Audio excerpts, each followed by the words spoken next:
কুমড়া, কিন্তু এটার ভিতরেই রয়েছে আরেকটা।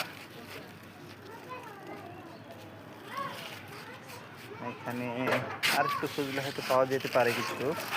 এখানে দুইটা কিন্তু হুল ফুটিয়ে দেয়। এদিক দিয়ে আরও থাকতে পারে। এখানে একটা দেখতে পাচ্ছি।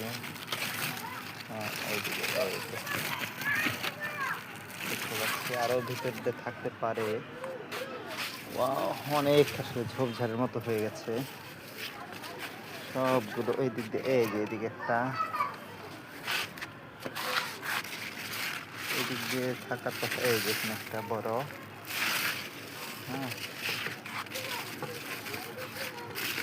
আর অনেকগুলো থাকার কথা, কিন্তু আসলে এত বেশি খোঁজা আসলে কঠিন। এটা হচ্ছে ছাদ বাগান।